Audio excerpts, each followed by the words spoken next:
in Gdansk for week 4 of the Junior Grand Prix, and I'm with the president of Ice Skate Egypt, Heba Guirgis. Heba, thank you so much for joining us. Now, what a fascinating story the development of skating in Egypt has been. Tell us a little bit how you got started in it and how it got started in Egypt.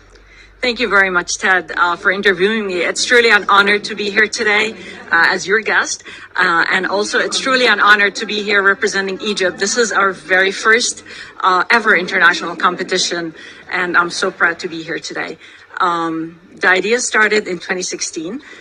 My daughter and I were watching the Youth Winter Olympics. And she being a figure skater herself, Sophia, she told me, "Mommy, how come the Egyptian flag is not there? And how come Egypt is not represented?" And so I took that on, and actually the next day I did call the ISU. I asked if Egypt has an application. They said no. I asked about the requirements, and I got it started. And I'm so proud of where we're at today. Of course, it was a very long road because we are developing the sport in a nation that doesn't know that figure skating is a Winter Olympic sport. They skate for fun. Skating is known to be for entertainment only, but to develop it as a sport, it has been such a big task. But there's so much interest from the Egyptians. We have grown so much over the past years.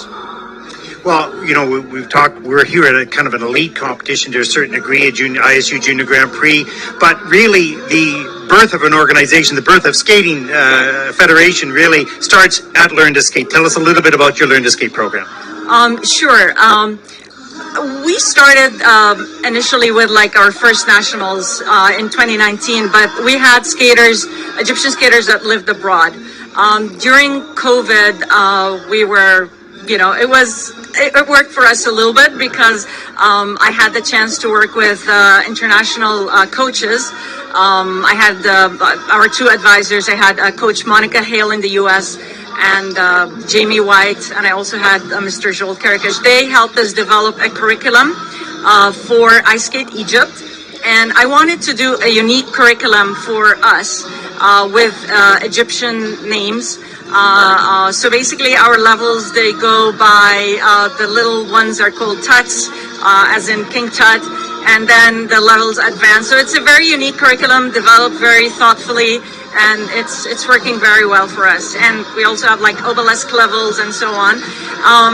We had our second nationals, Ted, you recall, we had our virtual skating nationals. It was in 2021, December, and this is what qualified us to be an ISU member. At the time, actually, again, because of COVID, we did that using the ISU virtual kit. It was incredibly helpful for us as a new organization, and the ISU learning staff were extremely helpful. And so, and you did the commentating on it. It was. You can add your... I had the pleasure of doing the commentating with Kevin Reynolds, of course, a famous Canadian skater, and that was so enjoyable to do, and so great to see the birth of a skating nation and all the work that you've done so far. Let me ask you a question about another project you're working on for the ISU, and that's growth of figure skating around the world and in the Middle East and also in Africa.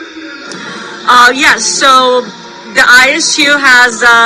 The Development Commission, they have asked me to organize a few projects for our region, and by our region, it's basically Africa and the Middle East. So there is South Africa, Morocco, ourselves, Egypt, and also other nations that are developing. Kuwait just became an ISU member, and Emirates. Which have been a member for a number of years, and they have quite a number of programs themselves. So I'm working with them on two initiatives, actually. They're both equally exciting for me. The first one is to introduce speed skating to those that are not members in speed skating yet. South Africa is a member, has been a member in speed skating for many years, and they have kindly agreed to host camps for training and so on. This will be an ISU project, so I will be leading that, and it's quite exciting. And also the other one is to continue to advance figure skating. So we're also planning programs for skaters and coaches trainings and so on, and they will be run regionally. And also, I hope to also have competitions regionally. And my big dream, Tad, really, is one day to host a Junior Grand Prix in Egypt. My gosh, we would love to go there, that's for sure. I can't promise you when, but it will be someday. As you can tell, Heba is a very determined woman and has done an amazing job with Ice Skate Egypt. Looking forward to your work on the development of skating, of course, in Africa and in the Middle East as well. It's so exciting that the world of skating is being expanded around the world now and in the future. Thank you very much for joining us, Heba, and the best of luck here in week 4 in Gdansk. Thank you. And I'd like to point out today, for the first time, the Egyptian flag is up in the Junior Grand Prix. And this is the first thing that caught my eye when I walked in. And I teared up. It was just, it's an incredible feeling. And I'm very thankful. And especially for this interview, Ted, it's really an honor. Thank you so much. Very proud moment for Egypt. Thank you.